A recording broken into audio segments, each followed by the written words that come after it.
Hey yo, what's up everybody? I'm TK, Late A Day, aka 10 Stacks. Welcome to the mix up. And today I'm gonna show you how to mix modern hip hop vocals. I'm gonna show you how I EQ, how I compress, how I add that little bit of ear candy. This is your first time, please subscribe. You like what you see? Please subscribe. Let's go.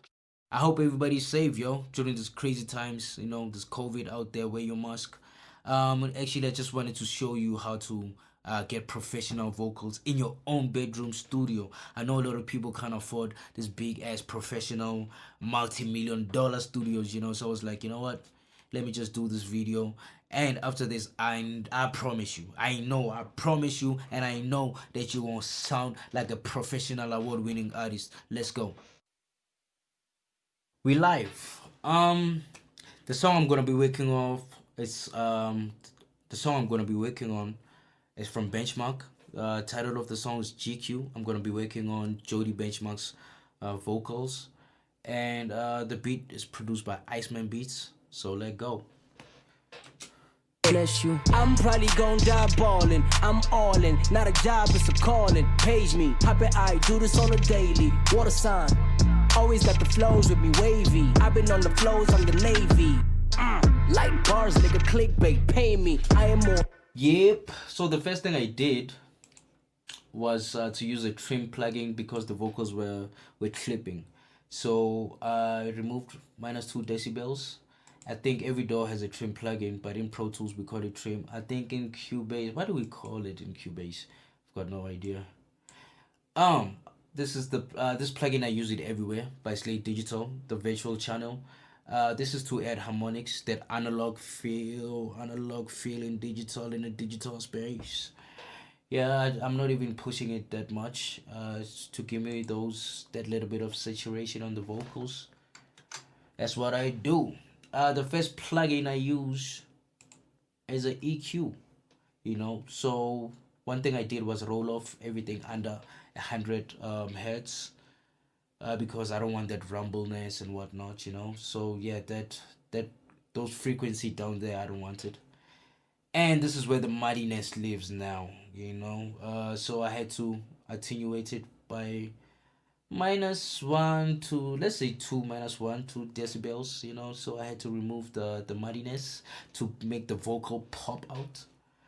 So this is where we get the harshness of frequencies. The frequencies are harsh, around 3k 2k to 3k. So I had to remove it, and I also used the dynamic part of the EQ for this one. And also here, the 8k. I think on this vocal, I had a lot of sibilance. Yes, there was a lot of and we don't want that. We don't want to kill our ears with it. And so I had to attenuate it by -1 dB. Okay, let me solo the vocals so you can hear what I'm doing actually. I'm probably this is with the EQ on. I'm probably gon' die ballin'. I'm all in, not a job, it's a calling. Page me, happy I. Without the EQ. I'm probably gon' die ballin'. I'm all in, not a job, it's a calling. Page me, happy I do this on a daily. Water sign, always got the flows with me.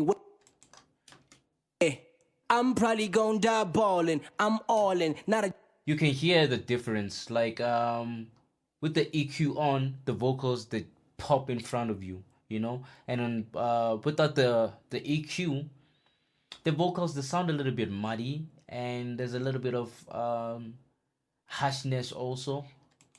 And what I also used on the vocals is the VCA compressors. I used 2. The first one catches the peak, is a fast compressor. It catches the peaks. I think I'm doing 3 to 4 gain reduction on this one. And then the second one, I think I'm doing 1 to 2 gain reductions. So the second one is a slow compressor. What it does, it smoothens out everything, the vocal, because the first one is just attacking the peaks, fighting with the peaks. That's what it's doing. So let me play it without the compressor. I'm probably gon' die ballin'. I'm all in, not a job, it's a calling. Page me, happy I do this on a daily. Water sign, always got the flow. And let me play it with. I'm probably gon' die ballin'. I'm all in, not a job. Did you hear that? The vocal just came in front of you, just like, psh, like, hey, I'm here. Are you listening to me? Let me play it again. I'm probably gon' die ballin'. I'm all in, not a job, it's a calling. Like you can hear the dynamics are all over the place, you know. And then with the compressor, everything is like level, you know. I'm probably gon' die ballin'. I'm all in, not a job, it's a calling. Page me, happy I do. And also I used another EQ. You're asking yourself, why are you using so many EQs? It's just 2 EQs. Okay, I used the Pultec. What I did on this one was actually boost the 8K to bring the vocals, to give it that that shine, you know, that brightness, to bring the vocals forward again, you know. I like using the Pultec EQ. That's what it does. It brings everything. It's also an analog type plugin, analog digital, yeah, you know. So it makes the vocals brighter, man, you know. I don't want to lie to you. You can hear it. Let me just preview for you. I'm probably gon' die ballin'. I'm all in, not a job, it's a calling. Page me, happy I do this on a daily. Water sign. Did you hear that? It's like when it was on, the vocals were here, and when it was off, the vocals went back there. Let me do it again. I'm gonna play it in and out, so you can hear the difference. I'm probably gon' die Without. I'm probably gon' die ballin'. I'm all in, not a job, it's a calling. Page me, happy I do this on a daily. Water sign, always got the flows with me wavy. I've been on the flows, I'm the Navy. Did you hear that? It's crazy, right? I also gained a lot of volume from the compression and the EQ because I was boosting. So what I'm doing with this plugin is a trimmer from Slate Digital. What I'm doing is level matching, you know. I want to get the same level I got before I went in the compressor and in the EQ. So that's what the trimmer is doing. And I'm also using another compressor, which is a multi-band compressor. What I'm doing here, I'm trying to make sure that the lows don't come back. You know, I don't want that rumbleness and whatnot. So I was like, you know what? Let me compress, because I felt like they were coming back. So I'm actually trying to make sure I'm compressing the hell out of the low ends, and I'm also compressing the mids, because I felt like after the EQ, the muddiness is coming back. I didn't want that, so I'm compressing it. I'm making sure that it doesn't come back. And also I'm compressing the highs, you know. I'm compressing the highs because there was like a little bit of harshness after the EQ. The harshness was coming back, and also the sibilance. I didn't want that, so that's why I used the C4 compressor from Waves. A de-esser, you know what's a de-esser. A de-esser is to remove the sibilance. So that's what I'm doing. I'm removing that. There's nothing to it. And I also added F-flanger, ear candy, just a little bit. Actually, I got this trick from Alex. You know, I saw him use this and I tried it out, and it was like, oh, this is dope.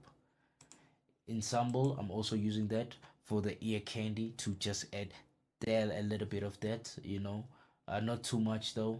I also got this from Alex. I don't want to lie, like it really makes the vocals shine a little bit, you know, the crispiness. Okay, let's play the music. I want to show you what the C4 is doing. Bless you. I'm probably We're going back to the C4. I think I didn't show you. Bless you. I'm probably gon' die ballin'. You see what it's doing to the lows? It's taking them down. I'm really compressing the heck out of the lows. And obviously the mids and the highs, I'm not compressing a lot, you know. I just wanted to just level out the harshness and the sibilance. Just a little bit, not too much. Bless you. I'm probably gon' die ballin'. I'm all in, not a... Obviously, we know it's a de-esser. I did that, I tested the ear candy. Oh, this is one of my favorite plugins also for vocals by Native Dead. What it does is it adds a little bit of saturation, and at the same time it removes the harshness. It takes away the harshness of your vocals. It levels them up, it makes them warmer, you know. Obviously I used the preset, and I adjusted the preset accordingly to my taste. You must get it, especially for studio, for cheap microphones, for studio bedrooms. It removes that harshness that comes from cheap mics also, you know. So buy it. Bless you. I'm probably gon' die. Yo, I'm thinking let's handle a part two where we talk about the delay, the reverb, and how we got to where we got to in terms of mixing the vocals. I don't want to handle like 20, 30 minutes type videos, so I just want to keep it short. So if you like what you saw and you like what you see, please subscribe, yo. I'll catch you next time on TMU, the mix up. Let go.